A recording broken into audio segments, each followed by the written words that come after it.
Bore da i chi. Gadewch ni mynd o bore yma i addoli'r arglwydd gyda'n gilydd. Bendisiaf yr arglwydd bob amser. Bydd ei foliant yn wastad yn fy ngenau. Myrygwch yr arglwydd gyda mi a dyrchafwn ei enw gyda'n gilydd. Gwyddiwn. Arglwydd yn ein heddoliad y bore yma, cynyrswya ni ddarostwng ein holl natur i ti. Dwys bigan cydwybod a sancteiddrwydd.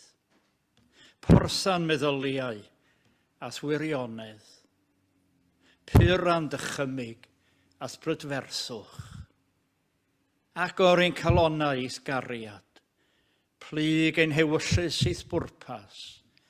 A chynorswya ni drwy'r cyfan i'th garu a thwasanaethu di, ein Duw a'n gwaredwr. Amen. Manon, ddeud i mlaen sgwlyn dda i roi'r emyn cyntaf allan. Diolch.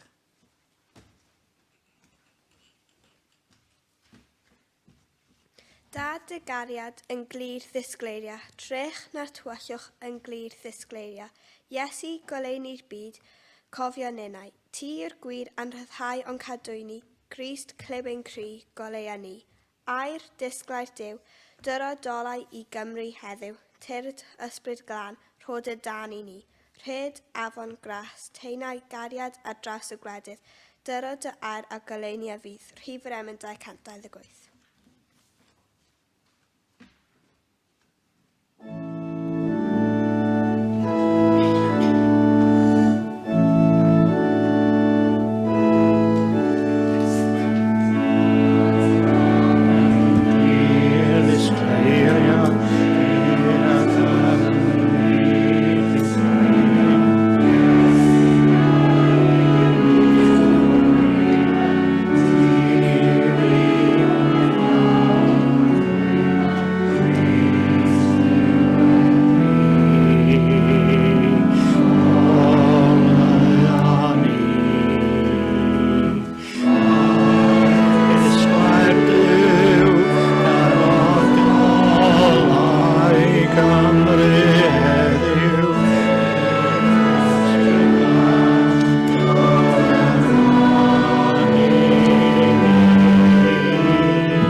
Am ddarllen bore yma Salm 84. Mor brydferth yw dy breswylfod o arglwydd lluoedd. Ar wyf yn hiraethu yn dyheu hyd at lewig am gynteddau'r arglwydd. A mae'r cyfan ohonof yn gweiddi'n llawen ar y Duw byw. Cafodd hyd yn oed aderyn y to gartref, arwennol nyth iddi ei hun, lle mae'n magu chywion wrth dallorau di. O arglwydd y lluoedd, fy mrenin am Duw. Gwyn ei byd yr rhai sy'n trigo ond ydy yn canu mawl i ti'n wastadol. Gwyn ei byd yr rhai yr o'i ti'n noddfa iddynt a ffordd y pererinion yn ei calon. Wrth iddynt fynd trwy ddyffryn baca fe'i cant yn ffynon, bydd y glaw cynnar yn ei orchuddio a bendith, ant o ners i ners, a bydd Duw y diwiau yn ymddangos yn Seion. O arglwydd yw'r lluoedd, cliw fy ngweddi, gwrando arnaf o Dduw Jacob. Edrych ar ein tarian o Dduw, rho ffafr ei seneiniog. Gwell yw diwrnod yn dy gynteddau di na 1000 gartref. Gwell sefyll wrth y drws yn hufen yw na thrigo ymhebyll drygioni. Oherwydd hael a tharian yw'r arglwydd yw, rhydd ras ac anrhydedd. Nid atal yr arglwydd unrhyw ddaioni oddi wrth yr rhai sy'n rhodio'n gywir. O arglwydd y lluoedd, gwyn ei fyd, y sawl sy'n ymddiried yno. A byddai bendith Duw ar y darllen yna yn ei air sanctaidd. Wel, eitha blant, yma bore yma hefyd, os rwy'n ag adnod i ddechrau, dyna dod ymlaen. Iawn, da ni fan wrth chi tas. O rwy'n ohonoch chi yn gwylio Strickland. Na, mae rwy'n a dwi'n bod ni'n gwybod bod ti'n fan. Be wy'n genod ar i? Ti'n fan? A gwenod? Na. A sew? Brahma.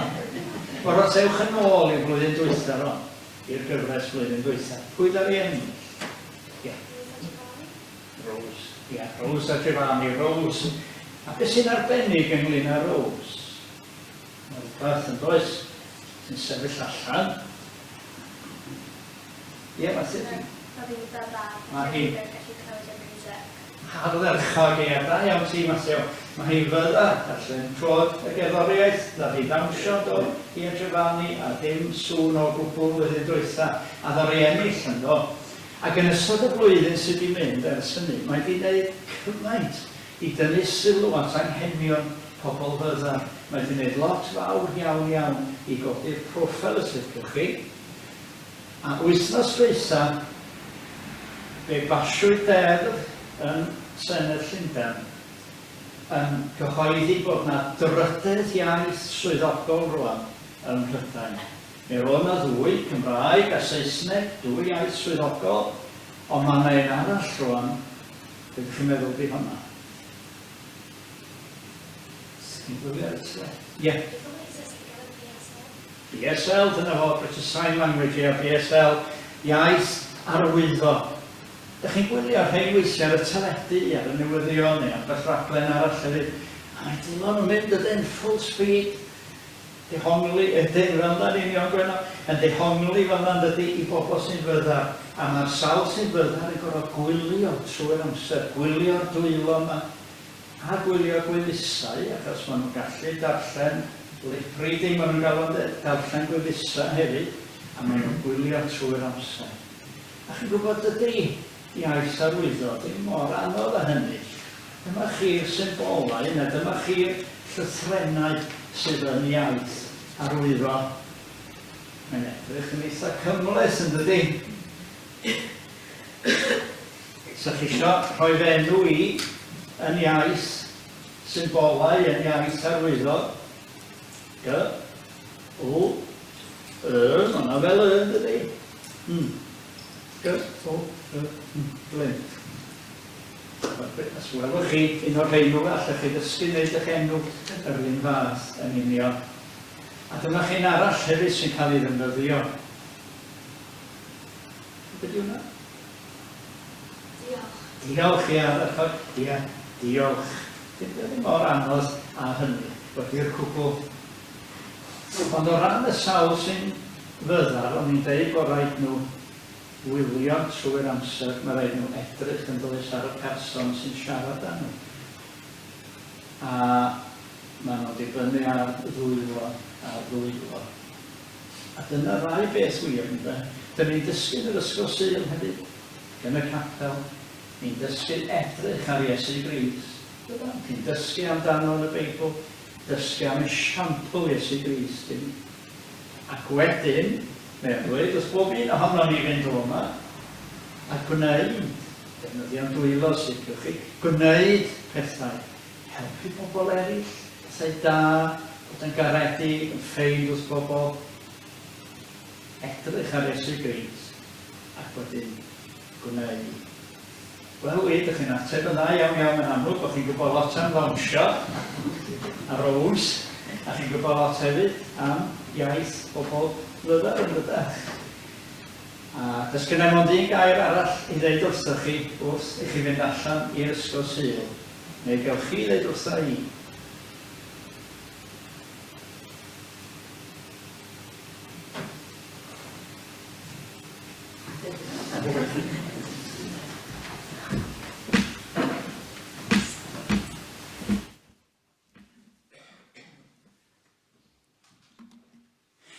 A'n hemyn nesaf ni di 372.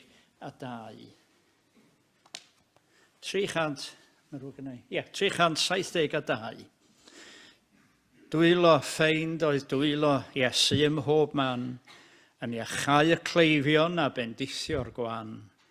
Golchi traed blinedig, dal rhais ar byd.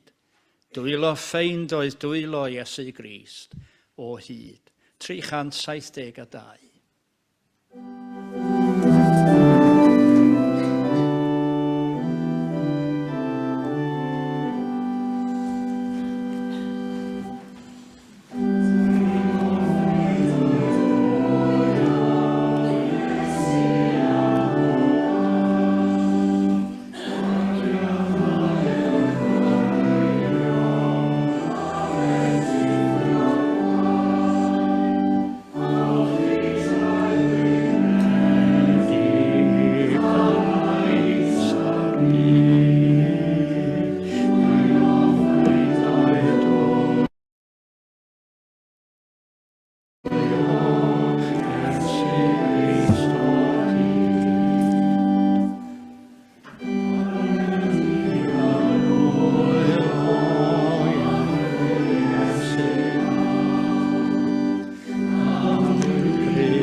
Dewch i ni droi at yr arglwydd am gweddiwn.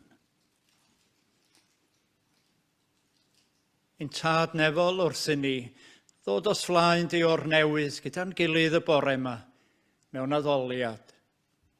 Cynorthwya ni agor ein hysbryd a'n meddyliau fel y byddwn ni yn ymwybodol os bresenoldeb di yma gyda ni. Y presenoldeb hwnnw sydd yn llenwi'r lle hwn. Dyn ni'n diolch i ti'n wir am y fraint o gael dod ata ti o'r newydd, a hynny ar dy ddydd di dy hun, dydd cyntaf yr wythnos, y dydd y cododd Crist. A dod gyda'n gilydd yma i'r lle arbennig hwn, i'r tŷ, lle rwy ti wedi addo bod yma gyda ni yn ein harwain ac yn ein bendisio. Rwy'n ni'r ysbryd glân a fydd yn ein harwain ni, yn ein harwain yn ein haddoliad ac yn ein harwain ni hefyd wedi ni fod yma. Cynorswya ni o Dad i ddod ata ti yn wir addolwyr yn daddoli di mewn ysbryd a gwirionedd. Dod i mewn i sbyrst di a diolch ac is gynteddau a mawl. Plygu os flaen di, is gydnabod yn dduw ac yn arweinydd ar ein bywydau ni. Bendisia ni felly o Dad, wrth ni ddod ynghyd y bore yma. Gad ni ddod a diolch yn ein henaid, a llawenydd yn ein calon. A wneud i agor ein llygaid ni hefyd o arglwydd. Achos fe wyddon ni na allwn ni ddim os addoli di yn iawn, ond i bai ein bod ni hefyd yn cofio am ein cydyn ym mhob man. Felly agor ein llygaid y bore yma i weld y rhai hynny sydd mewn angen yn arbennig am dy gwmni as gymorth di. Rhai mewn galar, rhai mewn gweiledd, rhai sy'n parhau i ddioddef effeithiau'r pandemig yma, rhai sydd wedi colli anwyliaid, wedi colli iechyd. Dyn ni'n cyflwyno i ti rai o blis yr eglwys hon sy'n mewn angen y bore yma am dy gwmni di yn arbennig. Rhai o'n cydnabod. A dyn ni'n edrych allan i'r gymdeithas o'n hamgylch ni ac yn cofio am rai ar hyn o bryd sy'n bryderus yn wyneb y sefyllfa bresennol. Bryderus wrth weld y geia'n dod. Cofio'r digartre. A dyn ni'n cofio am rai yn ein byd ni sy'n dioddef cymaint mewn gwledydd sy'n cael ei taro gan effeithiau newid hinsawdd. Dyn ni'n cofio am rai sydd wedi dioddef llifogydd dychrynllyd ym Mhacistan. Ni'n cofio rai sy'n dioddef stormydd yn Japan. Rai sy'n dioddef sychder a newyn yng ngwledydd Affrica. Gwna ninnau o Dad yn ymwybodol o'n cyfrifoldeb ni yn yr argyfwng hwn. Yn arbennig y bore yma fe gyflwyno ni i ti, a rhai hynny sydd yn byw yng nghysgod rhyfel a gormes. Rhai sy'n dioddef ac wedi dioddef y fath grelondeb yn Wcrain. Rhai sy'n parhau i ddioddef effeithiau rhyfel yn Syria ac Afghanistan a mannau eraill yn ein byd ni.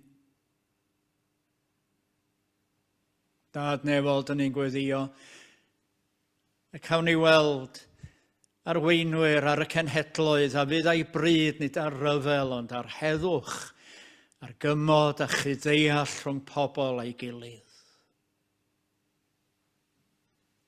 Ac wrth i ni ddod ynghyd y bore yma, a mwynhau ar rhyddid sydd gyndo ni wneud hynny. Dyn ni'n cofio'n brodyr a'n chwiorydd yng Nghrist, sy'n dioddef erledigaeth mewn cymaint o wledydd yn ein byd ni heddiw. Dyn ni'n rhyfeddu at i dewrder a'i dyfal barhad nhw yn wyneb erledigaeth ffyrnig. Dyn ni'n gweddio drostyn nhw o Dad a byddi di'n rhoi nerth iddyn nhw i ddal ati. Ynghyd ag eraill sy'n dioddef oherwydd ei daliadau crefyddol, neu dyhead am gyfiawnder cymdeithasol.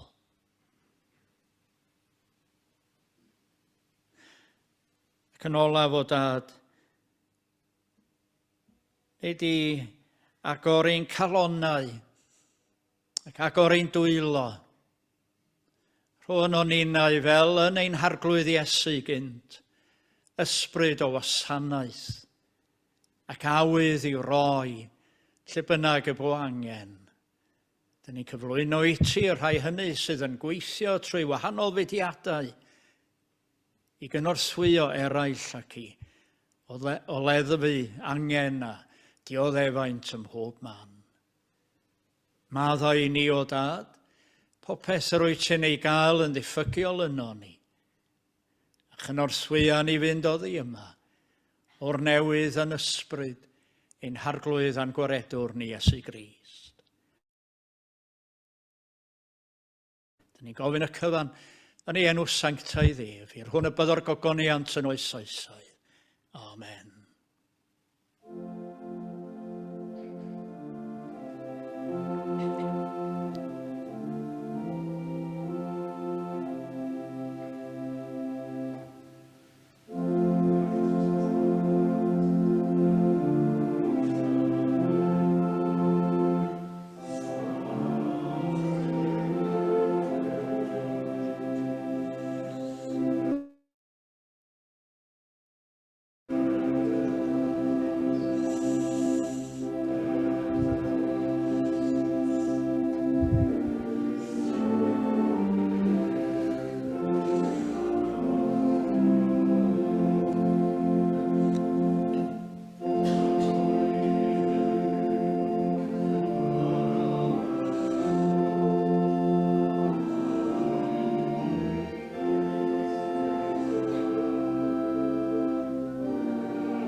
Yr emyn 841, 841, agor di ein llygaid arglwydd i weld angen mawr y byd.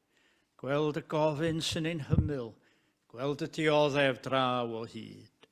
Maddau ni bob dallineb sydd yn rhwystro grym dy ras, a'r anghofrwydd sy'n ein llethu wrth wynhau ein bywyd bras. 841.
Llyfr y Salmau dwi am mynd i droi unwaith eto bore yma, ond salm wahanol y tro yma, Salm 96 ac adnod 9. Ymgrymwch i'r arglwydd yn ysblander i sancteiddrwydd. Ymgrymwch i'r arglwydd yn ysblander i sancteiddrwydd. Dyna Salm 96 ar 9fed adnod. Pam ydyn ni yma bore yma? Be sydd wedi peri ni ddod at ein gilydd fel hyn? Be dyn ni'n ei wneud yma yn y capel? Dychmygwch am munud fod na rwy'n y tu allan i'r drws y crwys y bore yma pan awn ni allan o'r oedfa yma. Rwy'n newydd nhw ddim oll am gapel na gwasanaeth na dim byd arall. Rwy'n hollol ddieithr a maen nhw'n sefyll y tu allan ac yn holi ni, bob un ohono ni. Wel, be ydych chi'n neud i mewn fanna? Pam ddeithoch chi yno y bore yma yn hytrach nag un man arall? Sut byddwn ni'n ateb tybed? Dwi'n meddwl y bydda y dieithrin yn cael amrywiaeth o atebion gyda ni'n bydda. Rhai ohono ni efallai'n dweud yn bod ni, wel, dyn ni wedi dod o ran arferiad. Fanno dwi'n hoffi bod ar y sul. Rhai eraill yn dweud efallai i bod nhw'n cael ners i wynebu'r wythnos sydd o'n blaena ni ar ôl bod yma yn cael rhyw gymorth neu yn gallu dod â ryw broblem o flaen Duw sydd yn pwyso'n arbennig arno ni. Rhai eraill ohono ni falle yn dweud yn syml iawn, wel, dyn ni'n dod yn llawen yn ddiolchgar o flaen Duw, yn teimlo fod gynnon ni gymaint i ddiolch amdano fo. Pob math o atebion yn siŵr. A phob un yn gwbl ddilys wrth gwrs yn ei ffordd ei hun. Ac yn sicr iawn mi fyddan ni cytuno ar un peth dwi'n siŵr yn bydden, sef mae Duw, nid ni, ydy gwrthrych yn haddoliad. Neu mewn gair, wedi dod i addoli yr ydyn ni. Wedi dod i addoli. Gair diddorol ydy'r gair addoli yma'n Gymraeg. Tebyg ydy i fod o'n dŵad o'r gair Lladin adorare a roddodd y dôr yn Saesneg. Ond mae yna rai ag ysgolheigion y Gymraeg yn eu plith nhw hefyd, sydd yn credu'n wahanol, yn dweud mae'r llythrennau D-O-L yn y canol ydy'r allwedd i'r ystyr. Dôl. Meddyliwch am afon yn lle mae afon yn troelli. Y ddôl ydy'r tir yn y canol yn lle mae'r afon yn plygu. Dyna'r doldir. Ydych chi'n dod o'r de, ac yn yfed, wel, nid gwpaned, disgled o de, fyddwch chi'n cydio yn y ddolen yn byddwch chi yfed, dolen. I ni yn y gogledd y glist, ynddo, clust y cwpan i'r myg, y ddolen i chi. Siap y peth ydy ond e.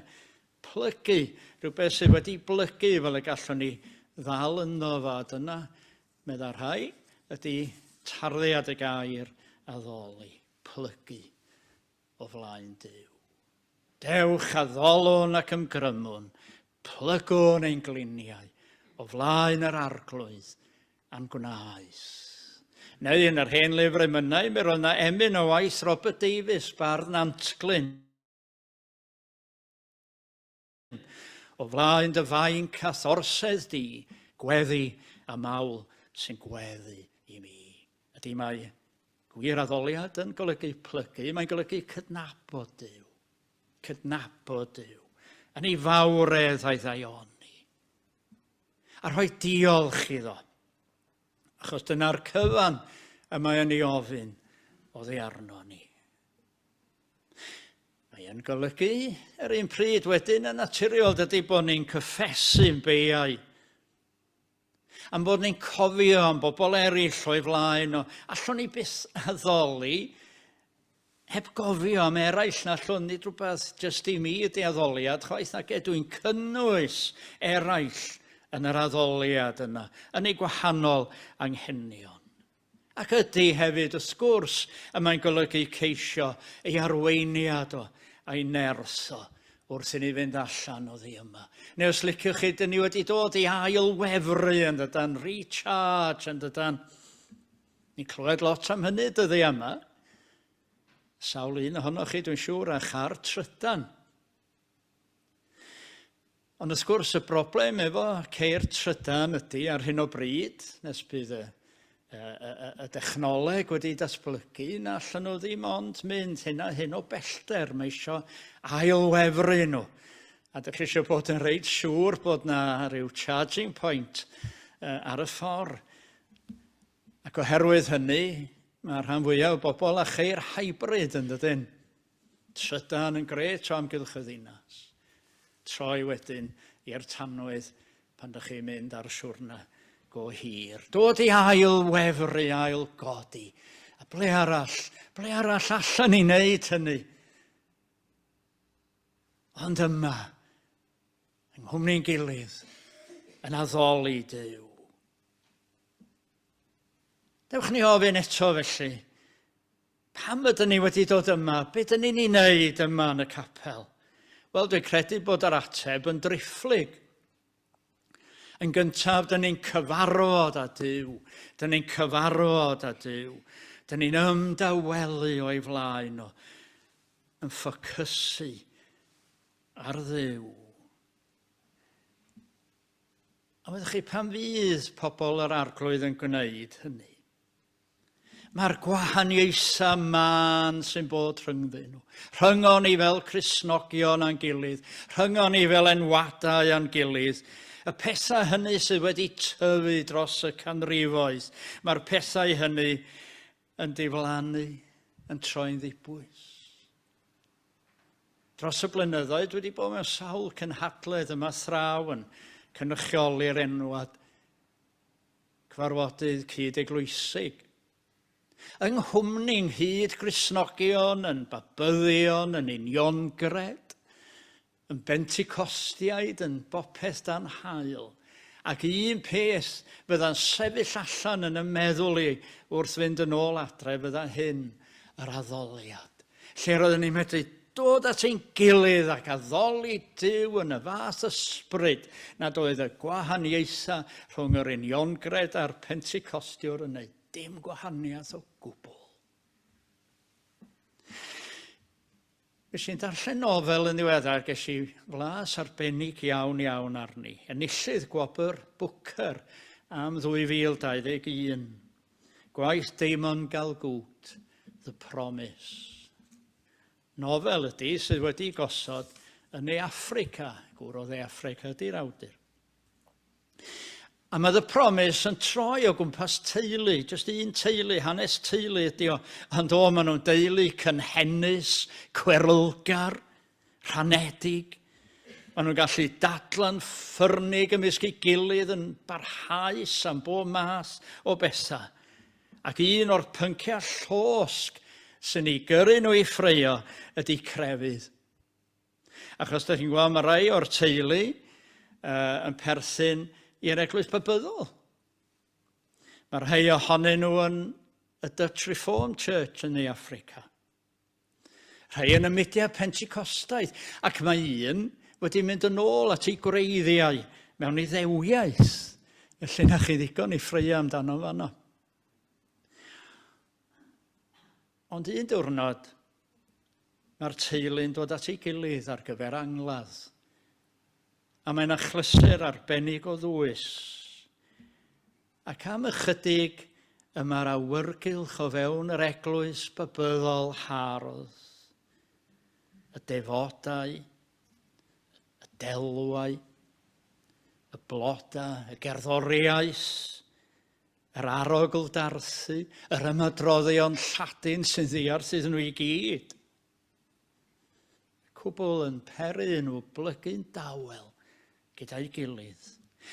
O flaen mawredd a sancteiddrwydd Duw, does dim byd arall yn cyfri. dyma chi frawddau gan yr awdur. The opacity of God. Dirgelwch Duw, os licwch chi. The opacity of God draws them together briefly before his clarities again divide. His clarities, and yw pob un yn esbonion dehongli yn ei ffordd ei hun. The opacity of God draws them together briefly before his clarities again divide. Ac yn wir ar ddiwedd y gwasanaeth wrth gwrs, mae'r hen raniadau a'r ffraeon dod i'r wyneb unwaith eto. Wy'n cnoi cilot dros y frawddeg honno waith gael gwt. A meddwl, wel ia, dyna hanes Cristnogaeth yn ar hyd y canrifoedd. Cyn belled am bod ni'n gallu cydnabod Duw yn ei fawredd a bod ei hanfod o tu hwnt i'n deall ni, yna mi fedrwn ni blygu yn ostyngedig gyda'n gilydd o'i flaen. A sut allwn ni ddeall Duw ynde? Sut allwn ni osod yn llunyn mesur ar Dduw gyda'n meddyliau meidrol ni? Mwy oed na holl ddychymig dyn, meddai Gwlemar. Wy'r neb dy faint ond ti dy hun. A mae Paul yn rhybuddio ni. Mae gweld mewn drych yn aneglur. Dyna di opaque yn de, opacity. Gweld mewn drych yn aneglur yr ydym ni. Ond pan fyddwn ni, pan mae Cristnogion ar hyd y canrifoedd wedi ceisio diffinio, dadansoddi, dyn ni'n hyfygu. Dyna sydd yn gyrru ni oddi wrth yn gilydd. Yn ddiweddar iawn, mi gyhoeddwyd cofiant gwych iawn i'r bardd ar ffeiriad Saesneg John Donne. A mae'r awdur Elizabeth Rundle. Mae hi'n tynnu sylw at eiriau John Donne mewn pregeth yn Eglwys St Paul yn Llundain. Division, meddai, division is absurd and destructive. And very little that is destructive is of God. Gweitha'r modd o fewn Eglwys Iesu Grist, mae canlyniadau'r duedd yna wedi aros gyda ni, hyd at heddiw. Wel, sut mae ni adnabod Duw, sut allwn ni addoli Duw os nad yn ni am ei adnabod o? Wel, mae'r ateb yn glir iawn yn yr Efengylau yn dydy, sef trwy Iesu Grist, a trwy Iesu Grist yn unig. Mi fynodd Philip unwaith i Iesu, dangos i ni y tad, meddai hynny, dyda rhywbeth amdano o, helpa ni ddeall o, helpa ni weld o, dangos i ni y tad, meddai. Ac ateb Iesu'n raslon iawn oedd, Philip, wyt ti wedi bod gyda mi'r holl amser yma? Mae'r sawl sydd i'n weld wedi gweld y tad. Dos am byd arall, meddai. Dos am eisiau chi wybod dim mwy na hynny, meddai. Mae'n ddigon i chi, meddai. Y mae gweld Iesu, y mae edrych ar Iesu, y mae gwrando ar Iesu, a chanlyn Iesu. Dyna'r ffordd i ni dyfu i adnabod Duw. A dyna dyn ni wedi wneud yma, dod i gyfarfod â Duw trwy edrych ar Iesu. Yr ail beth y byddwn ni'n rhoi fel ateb i'r person yna di bod ni wedi dod i gyfarfod a'n gilydd. Dyn ni wedi dod i gyfarfod a'n gilydd. Dyna di eglwys, na di ystyr y gair, cynulliad, pobl wedi dod at ei gilydd.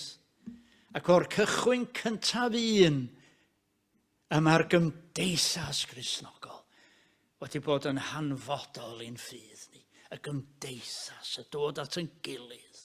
Iesu ei hun ar ei sefydlu hon, ynde? Wrth fwrdd y cymyn o bosib. Gnewch hyn dod at eich gilydd i gofio amdanaf. Neu cyn hynny efallai, wrth alw'r 12, mwyn iddynt fod gydag ef. Ac ar ddydd y Pentecost, fe selwyd y gymdeithas wrth enni Eglwys Iesu Grist. Braint, felly ynde, braint fawr iawn ydy ymuno yng nghymdeithas pobl Dduw, lle bynnag yr ydan ni. O'n i'n darllen Salm 84 ar y dechrau, lle mae'r salmydd yn mynegi ei ddeheuad yr wyf yn deheu hyd at lewi. Am di yr arglwydd. Ond mae awdur yr epistol at Hebreaid yn mynd gam ymhellach. Mae'n dweud wrthych chi ymuno bore yma. At fynydd Sion yr ydych chi wedi dod. I ddinas y Duw byw, y Jerusalem nefol, at fyrddiannau o angylion mewn cymanfa, ac at Dduw, barnwr pawb, ac at ysbrydoedd y cyfiawn sydd wedi perffeithio, ac at Iesu, cyfryngwr, y cyfamod newydd. Nid jyst i crwys, i fynydd Sion, i ddinas, y Duw byw. Meddewch i mi am siarad yn blaen.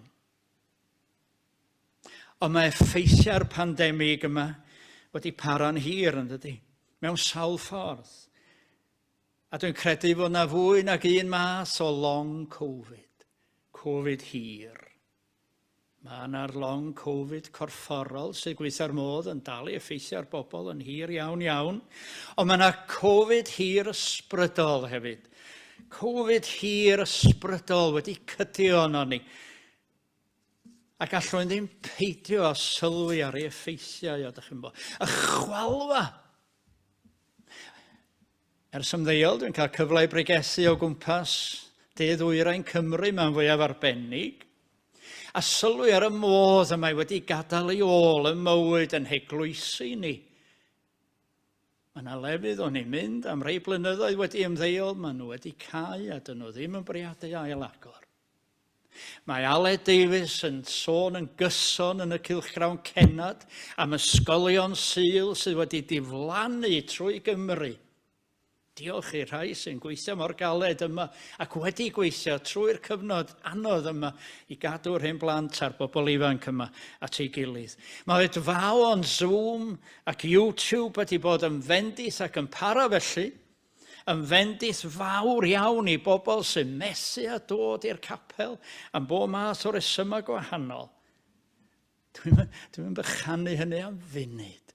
Y fendith barhaol a fydd i rai felly oedd wedi colli'r cyfle am blynyddoedd.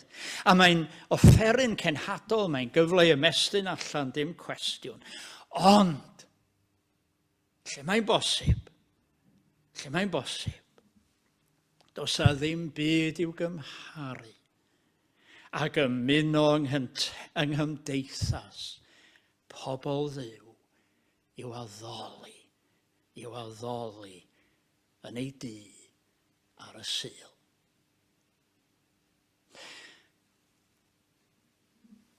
Dod i ymateb gyda'n gilydd i'w ddaioni, dod i ddiolch mewn ysbryd llawen yr ydyn ni wrth addoli.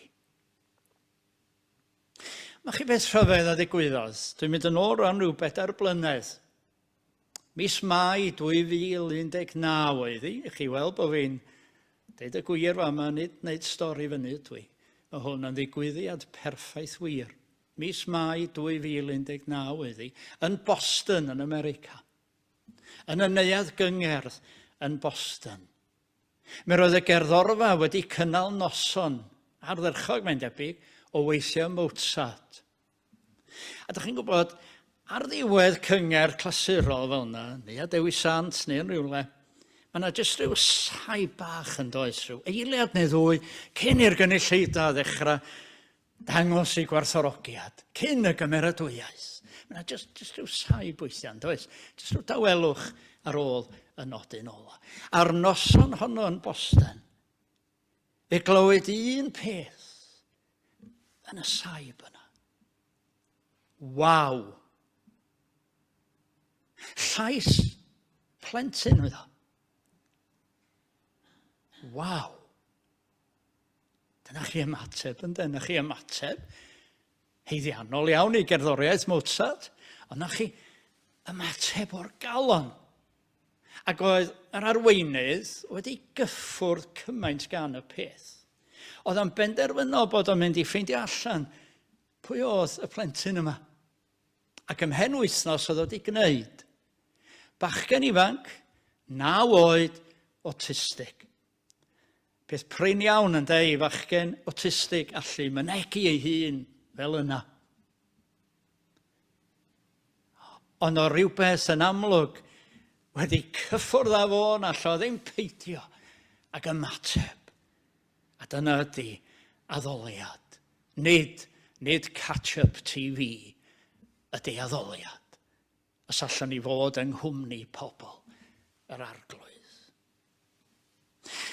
Y trydydd peth, dwi'n siŵr fod yn rhaid i ni ddweud wrth unrhyw un a fyddai'n holi yn bod ni wedi dod i gyfarfod â Duw, dyn ni wedi dod i gyfarfod â'n gilydd, a dyn ni wedi dod i gynnwys pobl eraill, i gynnwys pobl eraill. Achos yn sicr drwy'r Beibl mae addoli a gweithredu bob amser yn mynd law yn llaw.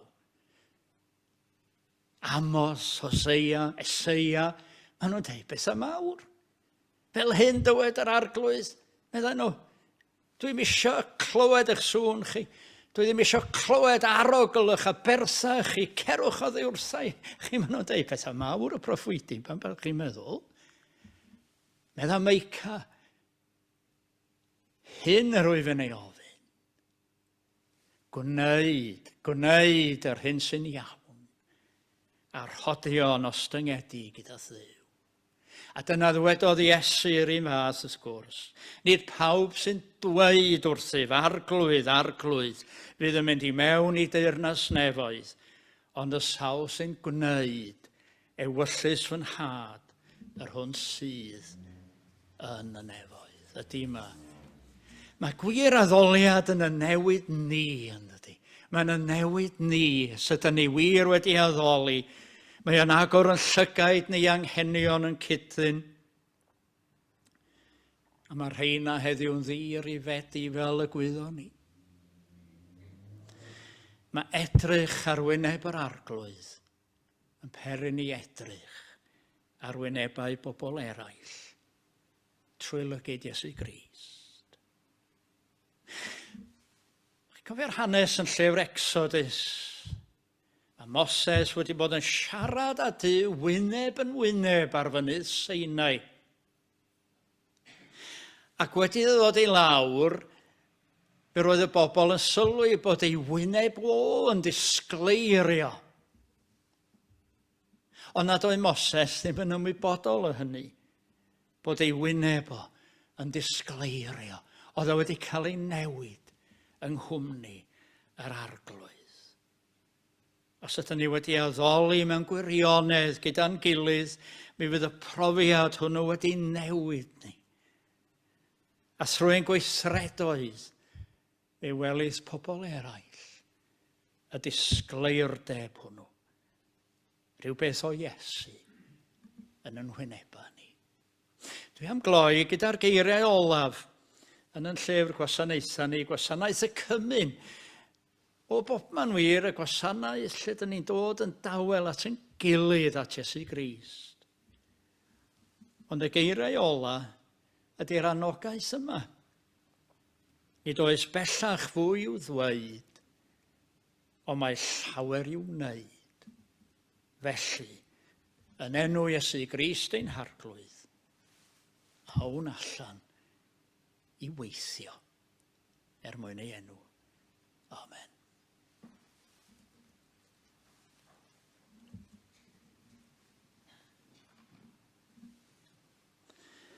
Ac i ddweddu fe ganwn ni'r emyn 585. 585. Cyffwrdd yn o'n Dduw pob llafar, Rhoi'n moliant newydd flas. Rho'r marwaryn ar bob gwefus i gyhoeddi maint dy ras. Llifed geiriau cysur drwm i ddiddanu'r unig trist. Gad i ni adleisio'r cariad sydd yn ofn dostyr i Crist. 585.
Gras ein harglwydd Iesu Grist, a chariad Duw, a chymdeithas yr ysbryd glân, a fyddo gyda ni oll. Amen.